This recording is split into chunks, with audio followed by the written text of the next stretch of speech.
Eh bien yo les potes, c'est qui? J'espère que tout le monde va bien. En tout cas moi ça va nickel. Alors aujourd'hui on va apprendre à installer Kali Linux sur un téléphone mobile. Donc là pour le coup ça va être sur un Android.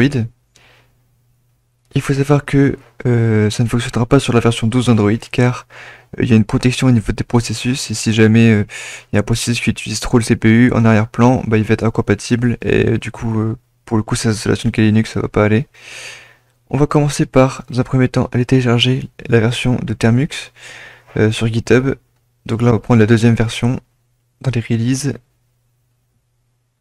Donc c'est un APK. Moi je l'avais déjà téléchargé donc on va le retélécharger. Une fois que c'est fait, on installe l'application. Donc là on l'ouvre. Donc cette application va permettre d'avoir un terminal du coup. On va mettre à jour ce terminal en faisant apt update. Donc il faut savoir que toutes les commandes qui seront écrites dans cette vidéo seront dans la description. Ensuite on va faire un apt upgrade-y pour installer les mises à jour. On répond yes à chaque question. Donc avec un Y. Une fois que c'est terminé, on fait apt update une nouvelle fois pour vérifier que tout est bien à jour. Ensuite on va faire wget-grand-o install-netenter-termux. Ensuite on va mettre l'URL, donc https offs.ec/2 M majuscule C E Z majuscule W majuscule R. Donc là c'est là où on va récupérer le package d'installation de NetHunter.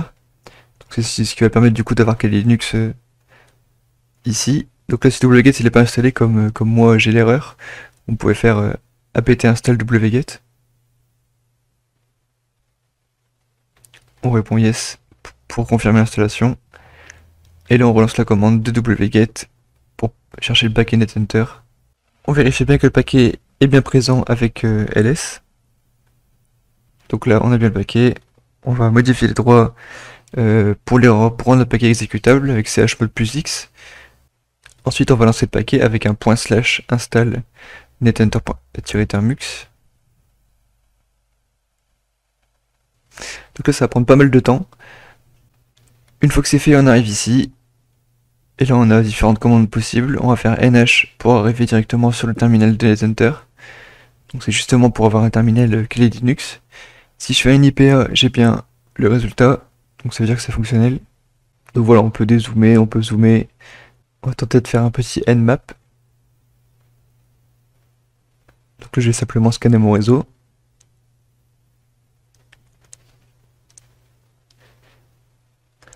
Donc ça c'est les commandes bonus, hein. C'est simplement pour vous montrer. Donc là il faut se terminer, j'ai les différents matériels présents sur le réseau.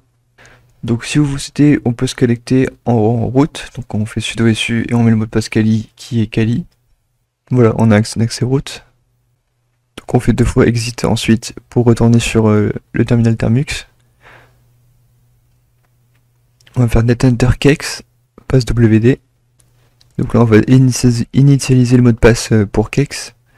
Donc là il faut au minimum 6 caractères il me semble. Donc là le mot de passe est ok. On répond n à la question. On va faire netenter kex.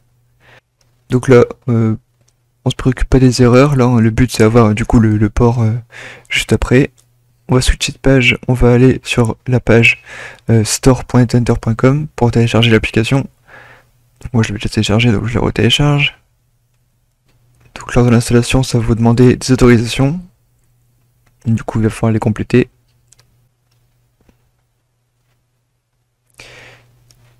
Ensuite dans la barre de recherche on va taper netenter kex. On va prendre le deuxième ici, on va le télécharger et l'installer. On va autoriser les sources. Donc là c'est une autorisation assez spéciale, donc il y a une confirmation à faire. On fait installer. Une fois que c'est fait, on ouvre, on fait autoriser, et là on a simplement à rentrer le VNC password, qui est celui-là qu'on a initialisé juste avant. Ensuite voilà, on a un accès sur Kali. On a toutes les applications disponibles et fonctionnelles.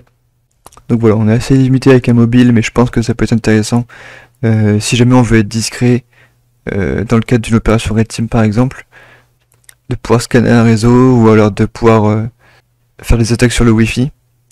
Donc là, ça peut être intéressant. De toute manière, les téléphones sont de plus en plus puissants, donc on peut faire de plus en plus de choses. Et c'est justement pour ça qu'une version Kali Linux sur mobile existe. Donc là, si je veux terminal, je peux faire différentes commandes. On va relancer un nmap sur mon adresse en local du coup. Voilà, si on regarde, on a accès à toutes les applications Kali Linux. Donc c'est vraiment très complet. Voilà, c'est tout pour la vidéo. Si vous avez des questions, n'hésitez pas à les dire en commentaire. Si la vidéo vous a plu, n'hésitez pas à liker. Moi je vous dis ciao ciao pour la prochaine vidéo. Salut!